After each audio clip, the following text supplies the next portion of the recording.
오늘 함께 나눌 말씀 출애굽기 20장입니다. 출애굽기 20장 16절 말씀입니다. 출애굽기 20장 16절입니다.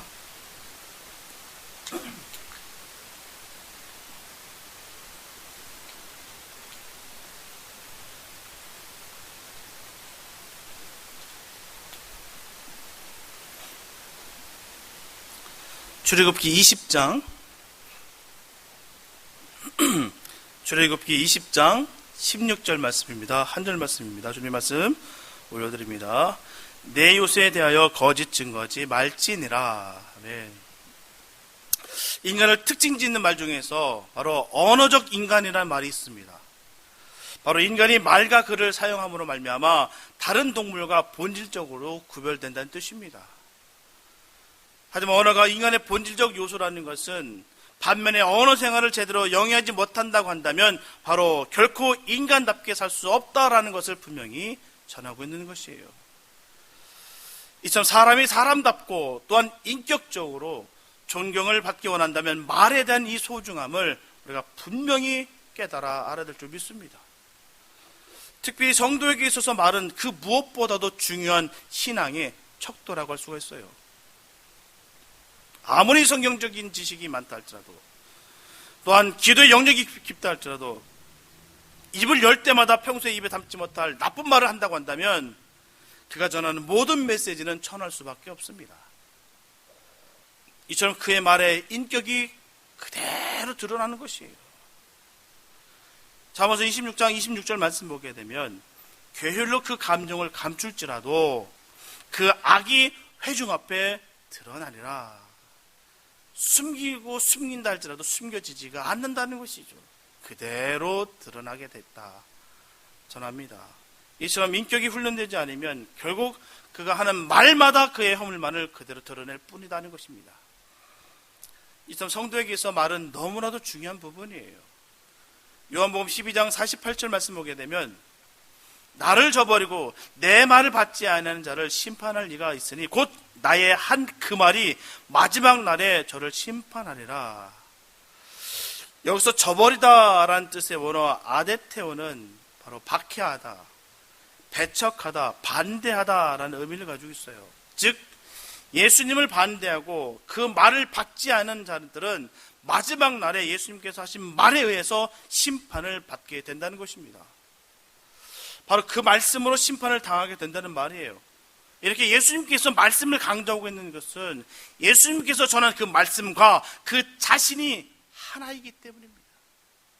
하나님께서 예수님께서 하신 말씀과 그 예수님은 하나다는 것이죠. 하나. 요한복음 1장 1절에 보게 되면 태초에 말씀이 계시니라. 이 말씀이 하나님과 함께 계셨으니 이 말씀은 곧 하나님이시니라. 이처럼 예수님은 말씀 하나님이 되세요. 절대로 말씀과 예수님은 분리되지 않습니다. 그래서 주님께서 우리를 심판하시는 명확한 기준은 그 말씀을 믿든지 믿지 않든지 거기 있습니다. 기준은 거기 있는 거예요. 그러므로 저와 여러분들은 우리가 전하는 말과 우리의 존재가 연결된다라는 것을 결코 잊지 마시기 바랍니다. 우리와 말은 같다는 것이에요. 나 따로, 내가 말하는 것 따로 아닙니다.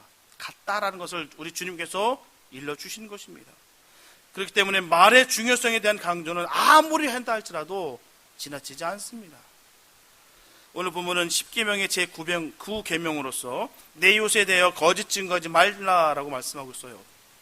우리가 구사하고 있는 이 언어가 진실되게 쓰이게 된다면 한없는 유익을 우리에게 가져오게 됩니다. 하지만 진실이 배제되고 거짓이 있다라고 한다면 그 말로 인하여 우리의 영혼을 멸하게 하는 것입니다. 분명하게 말은 우리 마음속에서부터 나오는 거예요. 하지만 일단 뱉어진 말은 우리 마음의 통제를 벗어나서 이제는 독자적으로 스스로의 위력을 가진다는 것입니다. 그러므로 우리의 입술의 고백이 언제나 선하고 진실되어야 될 줄 믿습니다.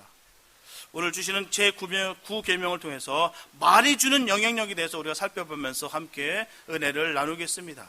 첫째, 말에는 반드시 책임이 따릅니다.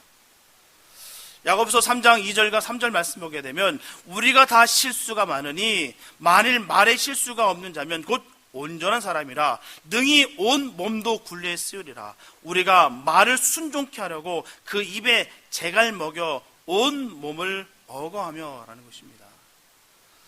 말이라는 것은 평소에 담아두었던 마음이 드러나오는 것이에요.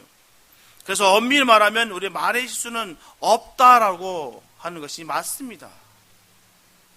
예수님께서 요한복음을 제외한 공간복음, 바로 공간복음이라는 것은 마태, 마가, 누가복음, 이 세 복음을 바로 공간복음이다라고 합니다. 같은 곳을 바라보고 있다는 뜻이에요.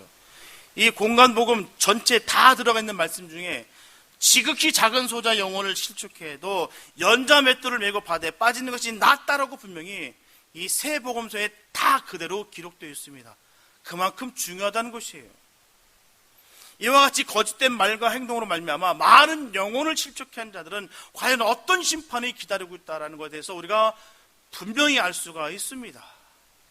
우리 주님의 그 엄연한 말씀이 있다는 것이에요. 신족한 저 작은 자, 저 소자라도 만약에 상처를 입히게 된다면 연자맷돌 메고 바다에 빠지는 것이 훨씬 낫다라고 아주 단호하게 말씀하셨어요. 연자맷돌이라는 것이 이런 작은 돌이 아닙니다. 우리 키보다 더 큰 것이 바로 연자맷돌이에요. 그걸 메고 들어가라는 거예요. 나오지 말라는 얘기입니다. 그만큼 주님의 엄하신 말씀이다라는 것이죠. 하나님께서 지으신 만물 가운데 말을 자유롭게 구사할 수 있는 피조물은 바로 단 사람밖에 없습니다. 따라서 모든 인간은 말을 옳게 함으로 말미암아 존엄성을 나타내야 되는 것이죠. 특별히 성도는 하나님의 대변자가 되어야 됩니다. 그렇기 때문에 모든 성도는 세상 내에서 덕이 있고 축복이 되고 용기가 되고 소망이 되는 말을 해야 되는 것이죠. 성경은 전합니다. 그 입에 재갈 먹여 온몸을 어거하며 라고 됐어요. 이처럼 사람이 말을 자신의 뜻대로 자유롭게 사용하려 한다면 입에 재갈을 물리고 굴레를 씌우지 않으면 안 된다는 것입니다. 여기서 인간의 말을 설명하기 위해서 동물 말을 비유로 설명하고 있어요. 우리가 타는 그 말을 비유하고 있다는 것입니다. 만약에 타는 말에 굴레를 씌우지 않는다고 한다면 사람은 그 말 등에서 떨어지기 쉽다라는 그런 뜻입니다. 그리고 말은 탄 사람의 의도와 전혀 상관없이 다른 방향으로 자기가 가고 싶은 대로 갈 것이다 라고 전하는 겁니다. 이와 같이 인간의 혀를 바로 이 말에 비유하는 것이에요. 사람이 혀를 바로 사용하자 한다면 말의 입에 재갈을 물리고 굴레를 씌우듯이 혀를 조심해서 사용하고 말을 자제해야 된다는 것입니다. 잠언서 10장 19절 말씀 보게 되면 말이 많으면 허물을 면키 어려우나 그 입술을 제어하는 자는 지혜가 있느니라. 지혜의 말을 해야 된다는 것이죠. 이처럼 말을 많이 하다 보면 자연스럽게 남을 비판하기도 쉽고요. 때로는 남의 비밀을 누설하기도 쉽습니다. 결국 실수하기가 쉽다는 것이에요. 말을 많이 하다 보면 말입니다. 잠언서 26장 22절 말씀 보게 되면 남의 말하기를 좋아하는 자의 말은 별식과 같아서 뱃속 깊은 데로 내려가느니라. 별식 같다는 것이에요. 남의 말을 허물을 드러내는 그 말이요. 별식과 같다.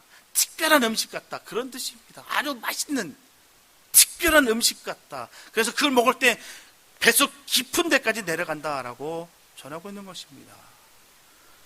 우리가 정말 남의 얘기를 들을 때 처음에 참 솔깃해요. 왜 솔깃할까요? 이유는 간단합니다. 재밌으니까요. 재밌으니까 솔깃한 거예요. 그러니까 재밌으니까 듣는 거고요. 더 듣고 싶고. 인간은 남의 흠을 보고 미소 짓는 존재라고 합니다.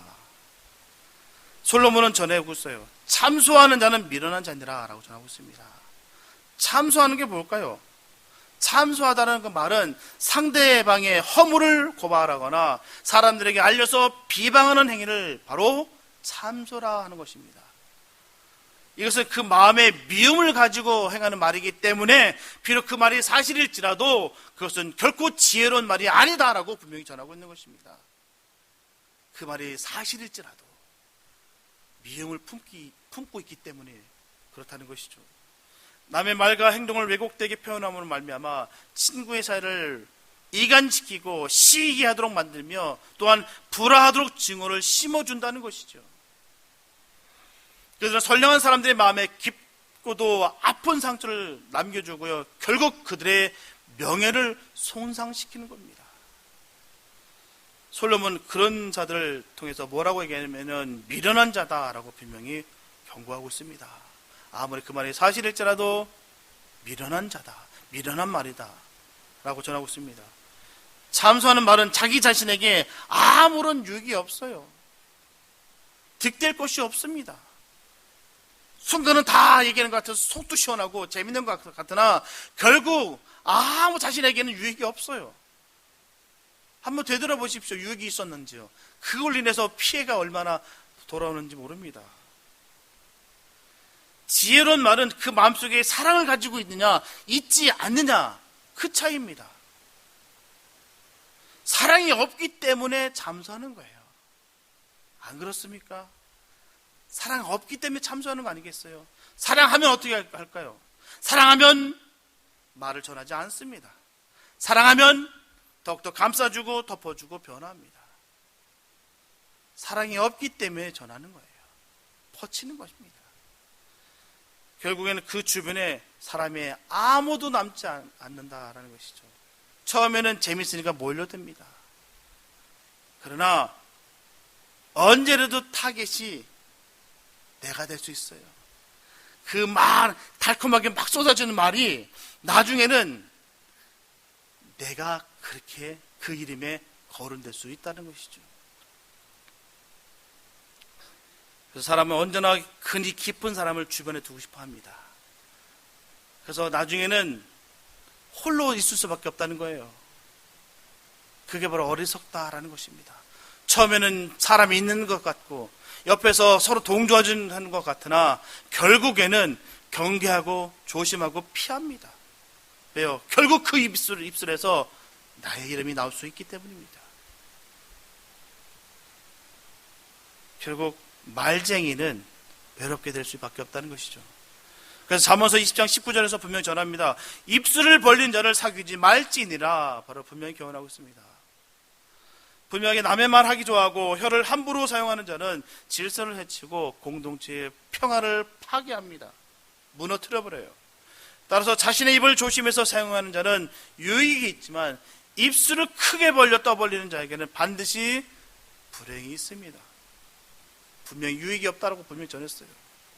그 말이요, 부마랭돼서 다시 날라옵니다. 신기하게도 놀라워요. 그 말이 그대로 다시 돌아옵니다. 근데 더 안타까운 것은요, 더 악하고 더 크게 돌아와요. 그게 문제입니다. 틀림없어요. 이 말 절대 하지 마, 그 말까지 돌아옵니다. 틀림없습니다. 분명한 것은 혀는 굴레 쓰이지 않는 말과 같아서 통제하기가 매우 어렵습니다. 그러므로 우리는 말을 자제해야 되는 것이에요. 오늘 본문 말씀은 내 이웃에 대해 거짓 증거하지 말라라고 분명히 전하고 있습니다. 이처럼 말을 많이 하다 보게 되면 진실을 넘어서 자기에게 유일한 쪽으로만 거짓말하기 쉽다는 것이죠. 우리가 그래서 양쪽 말 다 들어봐야 돼요. 한쪽만 들으면요, 자기가 유리한 것만, 자기가 원하는 말만 합니다. 그렇기 때문에 우리는 같이 들어봐야 돼요. 말을 자제하고 책임감을 아는 자들은 그렇게 쉽게 거짓 증거하지 않습니다. 그런 분들과 함께 하시기 바랍니다. 틀림없어요. 정말 근이 깊은 분들은요, 다른 데 가서도 내 말 안 합니다. 근데 많이 하시는 분들 있으면요, 내 말 그대로 가서 합니다. 틀림없어요.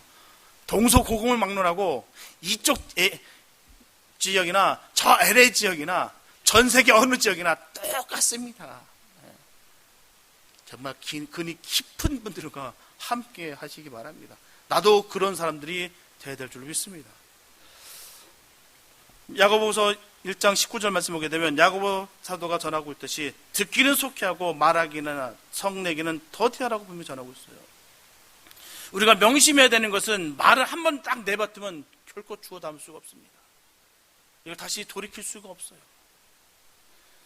뿐만 아니라 그 말이 악한 말일 경우는 상대와 자신에게 치명적인 결과를 초래하게 됩니다.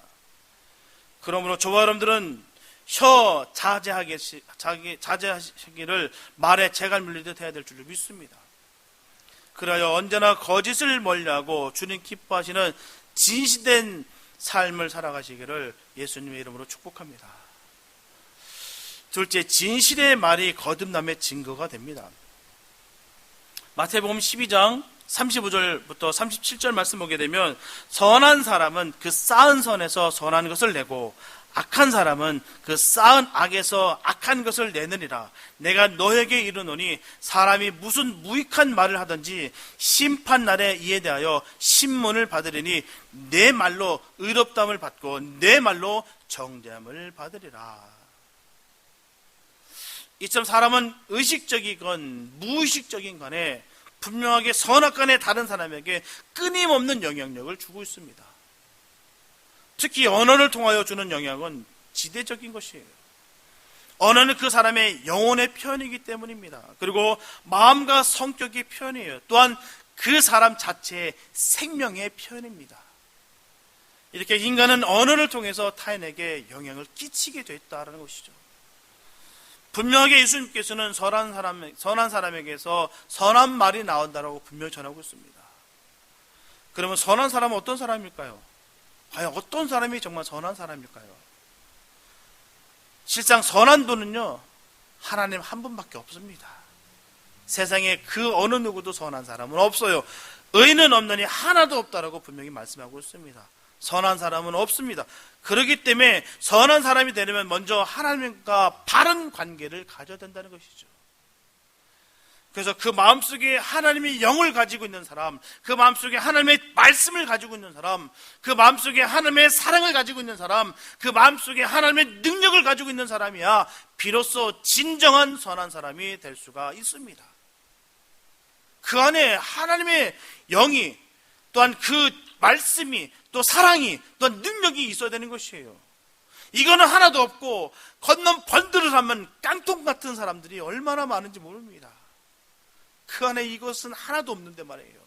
겉보기에는 경건의 모양만 있다라는 것이죠. 능력은 하나도 없는데 말이에요. 이런 것으로 가득 찬 자를 우리는 바로 성령으로 거듭난 사람이다 라고 말하는 것입니다. 이처럼 성령으로 거듭난 사람만이 바로 선한 사람이에요. 다시 말씀드리면 거듭난 사람만이 선한 말, 바로 하나님의 말씀으로 말하는 것이에요. 결국 선한 말이라고 하는 것은 생명을 살리는 말씀을 말하는 것입니다. 반면에 악한 사람은 바로 거듭나지 못한 사람을 악한 사람이다라는 것입니다. 세상에 속한 사람이에요. 사단의 지배 아래 있는 사람입니다. 우리가 기억해야 되는 것은 도덕적으로 윤리적으로 선한 사람이 반드시 거듭난 사람이 아닙니다. 지극히 도덕적인 사람이 지극히 반기독교적일 수도 있다는 것이죠. 분명하게 선과 악의 기준은 하나님을 향한 인간의 믿음뿐임을 우리는 반드시 기억해야 될 줄 믿습니다. 바로 주님을 믿는 믿음이 바로 기준인 것이에요.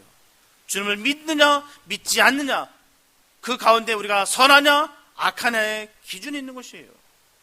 세상적인 가치와 세상적인 도덕적으로 평가받을 수 있는 것이 아닙니다. 그런데 분명 사실은 주님의 사람은 세상적인 기준 속에서도 바로 서 있다는 것입니다. 틀림없어요. 난 거듭났어 라고 하면서 세상 사람과 똑같이 범죄하고 마음대로 악한 짓을 악하게 하는 사람들이 있다면 분명히 다는 건데 성령으로 거듭났다 증거할 수가 없습니다. 성령으로 가득 차면 그렇게 하고 싶어도 그렇게 되지가 않습니다. 안 그렇습니까?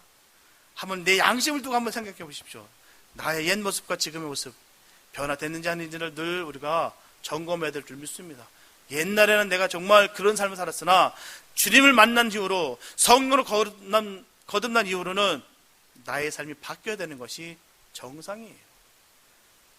인간은 안 돼, 안 고쳐져, 이거는 얼마나 믿음이 좋은지 몰라요. 그런 말은 철떡같이 믿고 예수님의 말씀은 안 믿습니다. 주님의 말씀을 믿는 자들을, 정말 예수님의 사람들은 변하게 되어 있습니다. 악인이 하는 말이 악한 말이에요. 근데 악인이 의도적으로 선한 말을 하는 경우도 있어요. 그러나 그것은 결국 위선적인 말로 거짓된 말일 뿐입니다. 그리고 이런 말들은 결국 사람의 영혼을 상하게 된다는 것이에요. 절대로 성도라면 악하고 거짓된 말을 하면 안 됩니다. 여기서 거짓말이라고 하는 것은 남을 속이려는 의도를 가지고 진실이 아닌 것을 고의로 꾸미는 것을 바로 거짓말이다라고 전합니다. 이런 거짓말은 우리 주위에서 두 가지 유형으로 우리가 간단하게 나타내고 있는데요. 첫째, 자신의 이해관계에 상관없이 이웃의 이익과 편의를 위해서 거짓을 말하는 경우가 있습니다. 이런 경우는 우리 주위에서 흔히 찾아볼 수가 있어요. 간혹 악의가 없을 수도 있습니다. 일명 우리는 이것을 갖고 하얀 거짓말이다라고 말합니다. 그러나 분명한 것은요, 악의가 분명히 없다 할지라도 거짓이 진실이 될 수는 없습니다. 우리가 금해야 될 것, 바로 거짓 중에 하나임을 우리는 틀림없이 기억해야 되는 것입니다. 왜냐하면 선을 추구하는 모든 행위는 진실이 생명이에요. 진실이 없으면 그 말은 결코 진실된 말이 아닙니다. 거짓된 말이에요. 언뜻 생각해 보기엔 우리 이웃에게 이익이 되기 때문에 죄가 되지 않으리라 생각합니다. 그렇게 착각해요. 하나, 결과는 어디까지나 거짓은 거짓입니다. 둘째, 우리의 육체와 영혼에 사악하고 유해함을 가져다주는 거짓말이 있어요. 이러한 거짓말은 자신의 조그만 유익 때문에 이웃의 생명까지라도 해야 하는 지극히 위험한 것입니다. 분명하게 거짓말을 한다는 것은 그 사람에게서 진실성이 결여됐기 때문이에요. 진실해야 할 본성이 진실하지 못한다는 사실, 그것은 그 자체로서 이미 거짓을 증명하고 있는 것입니다. 잠언서 12장 22절에서 분명히 전합니다. 거짓 입술은 여호와께 미움을 받아도 진실이 행하는 자는 그의 기뻐하심을 받느니라. 이처럼 거짓을 말하는 것만큼 하나님을 거역하는 일도 세상에 없다라는 사실을 우리는 꼭 명심해야 될 줄 믿습니다. 왜냐하면 우리는 진실의 본체이신 그 하나님의 형상 따라 우리는 지음바 받았다는 것이죠. 그렇기 때문에 더욱 진실하게 우리는 행해야만 됩니다. 이런 것을 알면서도 거짓을 지어내고 말한다고 한다면 그것은 그 어떤 행위보다도 더 하나님을 경홀히 여기는 것입니다. 그러므로 성도의 입술은 진리만을 말하는 입술이 되어야 될 줄 믿습니다. 자신에게 손해가 되는 일이 있다 할지라도 순간의 그 이익보다는 하나님의 말씀을 더욱더 귀히 여겨서 그 진리만을 전해야 될 줄 믿습니다. 성도는 결코 없는 말을 지어내거나 왜곡해서 상대방의 의도와 상관없는 말들을 해서는 안 되는 것이에요. 입술에서 거짓이 사라져야 되는 것입니다. 그 순간이 너무 괴로우니까 순간 넘기기 위해서, 덮기 위해서, 지나가기 위해서, 아니면 내가 모든 걸 캐내기 위해서, 얻기 위해서 하는 거짓말일지라도 모든 거짓말은 죄입니다. 성도는 결코 거짓을 말하면 안 돼요. 언제든지 필요한 말만 하고 과장된 말들을 해서는 안 됩니다. 성도의 언어는 언제나 순수하고 담백해야 됩니다. 솔직해야 되는 겁니다. 사랑이 묻어져 있어야 되는 것입니다. 우리가 간혹 띄워주는 말에 현혹될 때가 있어요. 현혹되면 안 됩니다. 붕 띄워주는 사람이 있어요. 우리가 자신에게 유익이 없어지면 냉정하게 뒤돌아서 빚을 꼽는 사람들이 많습니다. 붕 띄워주다가 우리가 비행기 타다 떨어지면 많이 아픕니다. 높으면 높을수록 더 많이 다쳐요. 더욱더 상처가 깊습니다. 달콤한 말을 들을 때 더욱 겸손하고 신중하시기 바랍니다. 거기에 현혹되지 마시고 그 진리를 들으시고 더욱더 겸손하게 우리가 임해야 될 줄 믿습니다. 진정한 성도는 거짓으로 사람의 길을 흐리게 하지 않아요. 언제나 어디가 생명이고 어디가 멸망인지를 분명히 말함으로 말미암아 인생들로 하여금 의를 따르게 한다는 것이죠. 그렇기 때문에 참된 성도는 풍요로운 결실을 맺으며 그 생명을 그 보상으로 약속받는 것입니다. 또한 성도는 화평을 말하고 언제나 온유하며 상처난 심령을 어루만져주고 상한 심령을 늘 위로해 줍니다. 분쟁이 있는 곳에 평화를 심고요, 다툼이 있는 곳에 사랑을 심습니다. 그래야 예수님의 사람들이 있는 곳은 언제나 평안이 깃들고 아름다운 천국을 이루어지는 것이에요. 그곳이 천국의 사람들의 모습일 줄 믿습니다. 천국에서 매달 거짓말을 하겠습니까? 우리가 천국의 삶을 살기 위해서는 이 땅 가운데서부터 우리의 천국의 삶을 우리가 살아내야 되는 것이에요. 진실되고 솔직하고 담백하고 사랑이 있는 말들을 해야 되는 것입니다. 오직 진실을 말하는 자만이 하나님 나라에 들어갈 수 있다는 것이죠. 이런 진실된 말씀을 나누는 가운데 성령의 역사가 나타나게 되는 것입니다. 꽃밭에 벌과 나비가 모이듯이 똥밭에는 똥파리가 모이게 돼 있어요. 틀림없습니다. 거짓을 증거하는 사람들 중에는 혼자가 아닌 바로 2중 혹은 3중의 공모자가 결탁된다는 것이에요. 모이게 되게 있다는 것이죠. 이로 말미암아 거짓 증거는 단순한 자신에게만 끝나는 것이 아니라 바로 함께 공모하고 함께 결탁한 바로 전체에게까지 파급되는 그 결과를 가져온다는 것입니다. 또한 자신의 유익을 위하여 아무것도 모르는 사람들까지 유혹해서 함께 범죄의 자리로 빠져들게 하는 결과를 초래한다는 것입니다. 사람들은 그래요. 항상 무슨 일이 잘못됐을 때 희생 제물을 찾습니다. 자신을 빠져나가고 어떻게든 누군가의 희생 제물을 세워서 다 씌웁니다. 저 사람 때문에 저렇게 된 거고 저 사람 때문에 이렇게 된 것이라고 꼭 희생 제물을 찾아요. 이렇게 나쁜 일 할 때 보면 더욱더 대동단결합니다. 어떻게나 그렇게 대동단결을 잘하는지 몰라요. 신기하게도 놀라운 것은요, 원수일지라도 손을 잡습니다. 그게 저와 여러분들의 모습이에요. 죄를 유도하게 된답니다. 저 죄를 짓게 만든다는 것이에요. 그래서 거짓 증거라고 하는 것은 어찌 보면 모든 죄의 근본이라고도 우리가 말할 수가 있는 것이에요. 인류 역사상 최초의 사람 바로 아담과 하와가 이 거짓 증거로 말미암아 범죄하게 됐어요. 그때 사단은 선악과를 딱 보여주면서 먹어, 안 죽어. 네가 먹으면 하나님 되는 거야. 하나님 너 속이는 거야. 먹어. 함께 죄를 짓게 만든다는 것이죠. 탐욕을 심어줘서 함께 죄를 짓게 만든다는 사실입니다. 거짓을 수고했어요. 이런 사단을 두고 예수님께서는 요한복음 8장 44절에서 분명히 전하십니다. 너희는 너희 아비 마귀에게서 났으니 너희 아비의 욕심을 너희도 행하고자 하느니라. 저는 처음부터 살인자요 진리가 그 속에 없으므로 진리에 서지 못하고 거짓을 말할 때마다 제 것으로 말하나니 이는 저가 거짓말장이요 거짓의 아비가 되었음이니라. 우리 민낯의 모습에 보면 이 사단의 모습이 그대로 드러나 있습니다. 어쩜 이렇게 똑같은지 몰라요. 이런 계명을 주님이 주신 그 말씀을 안 지키면 거짓말쟁이고 말씀을 지키면 온전한 사람이라는 것입니다. 분명하게 하나님께서는 거짓 증거하지 말지니라 하셨는데도 불구하고 거짓을 전하고 그 거짓된 것을 함께 동조하고 있다는 것은 결국 사단에게 지배를 받고 있다는 명확한 증거입니다.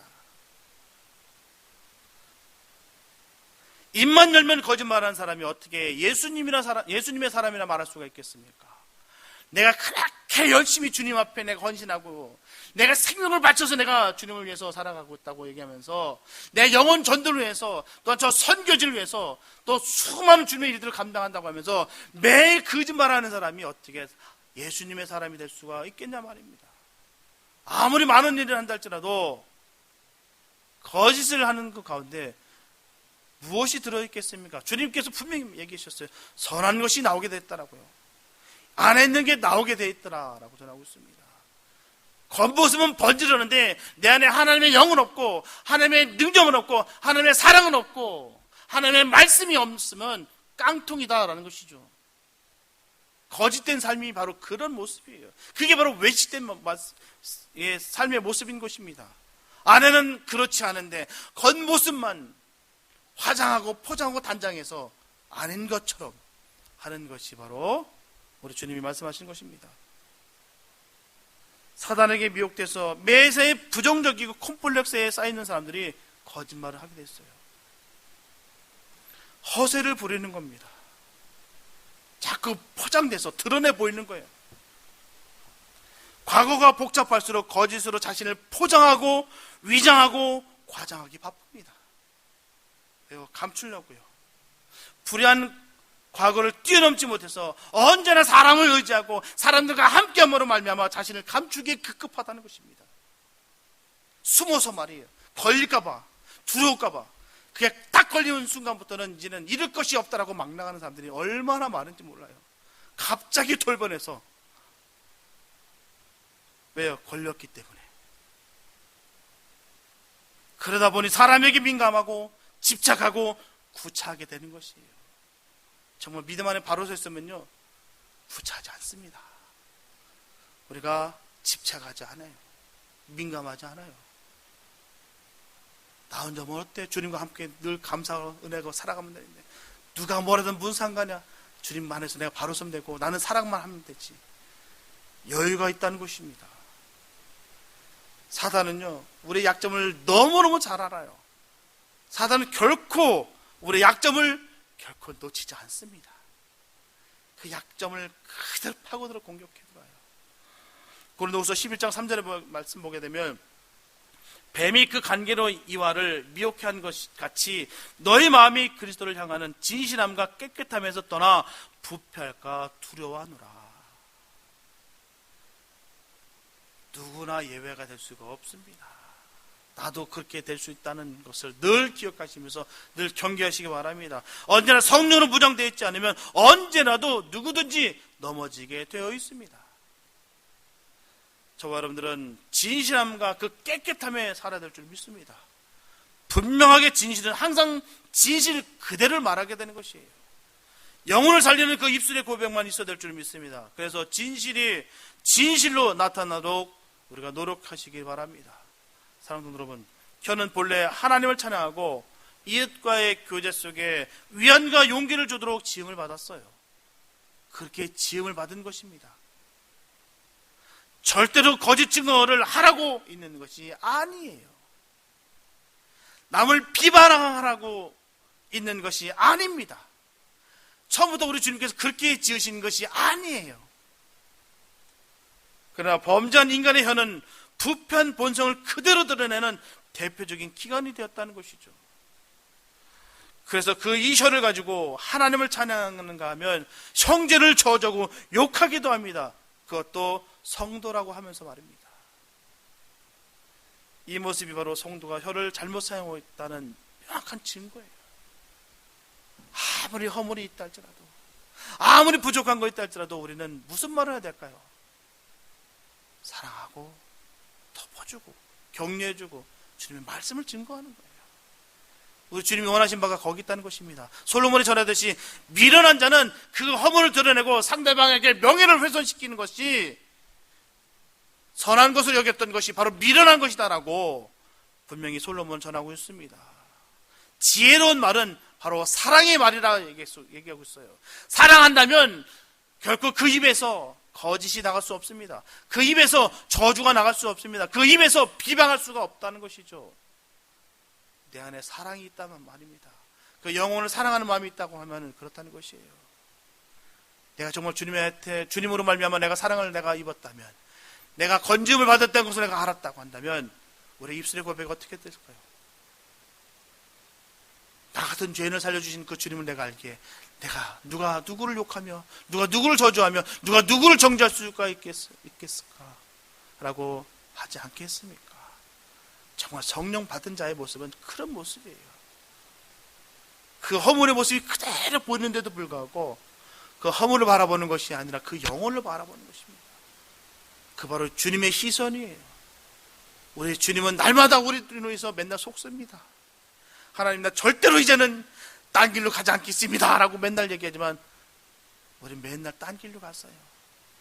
하나님, 나 절대로 이제는 내 주님 명하신 대로만 내 가겠습니다. 그러면서 내 마음대로 갔습니다. 하나님, 내 절대로 이런 죄 안 짓겠습니다. 그러면서 매일매일 죄를 짓습니다. 그러면서 주님은 매일매일 속아주세요. 우리도 맨날 이렇게 주님께 속이면서 허물 갖고 내가 울며 불며 기도하는 주제에 누가 누구를 비방하며 누가 누구를 정죄할 수가 있겠습니까?